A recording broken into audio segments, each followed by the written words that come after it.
আজকে আমরা শিখব মাইক্রোসফট অফিস ওয়ার্ডের কিছু most useful tips and tricks. তাহলে চলুন শুরু করা যাক। প্রথমে আমরা ওয়ার্ড সফটওয়্যারটি ওপেন করব। আমরা আজকে দেখব হোম ট্যাবের ভিতরে বুলেটস অ্যান্ড নাম্বার কিবোর্ড শর্টকাটের মাধ্যমে কিভাবে আনতে পারবো। তাহলে দেরি না করে চলুন দেখে আসি। Shift greater than space. তাহলে আমাদের লক্ষ্য করি কিবোর্ডে ইন্টার বাটন প্রেস করব, নিচে আবার আমাদের সিম্বলটি আসবে। এবার কোনো কিছু না লিখে ইন্টার দেব, ওটা বাতিল, পুনরায় এবার আরেকটা আনা যাবে। আমরা কিবোর্ডে মাইনাস চিহ্ন দেব 2 বার, এবার স্পেস, তাহলে আমাদের এই চিহ্নটি আসবে। লক্ষ্য করি মাইনাস চিহ্ন দেব 1 বার, তারপরে স্পেস, তাহলে মাইনাস চিহ্নই শো করবে। এবার আমরা কিবোর্ডে স্টার চিহ্ন নিয়ে আসলাম, আসার পরে স্পেস দিলাম, তাহলে বৃত্ত আসবে। কোনো কিছু না লিখে এন্টার দেবো মানে ওইটা বাতিল হবে। প্রথমে আমরা সমান, শিফট ধরে গ্রেটার দেন, এবার স্পেস, তাহলে অ্যারো কি তীর চিহ্ন দেখাবে। লক্ষ্য করি এরপর আমরা যাব কিছু নাম্বার আনব।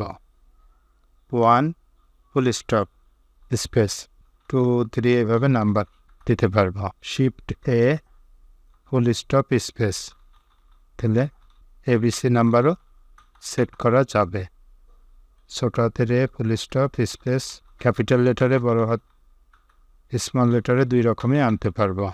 আই ফুল স্টপ দিয়ে স্পেস সমান হরফেও লিখতে পারবো।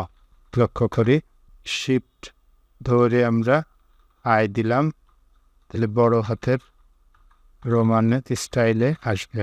প্রথমে ফার্স্ট ব্র্যাকেট এ দিলাম, ব্র্যাকেট ক্লোজ স্পেস, আবার বড় হাতের এ, ছোট হাতে দিলেও হবে। Shift first bracket space, space bar press করলে আমাদের এটা নাম্বার হিসাবে চলে আসবে।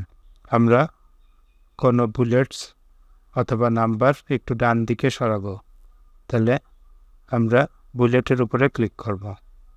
এবার ট্যাব বাটন প্রেস করব, কিবোর্ড থেকে ট্যাব, তাহলে নির্দিষ্ট দূরে দূরে সরানো যাবে, ডান পাশে সরাতে পারবো।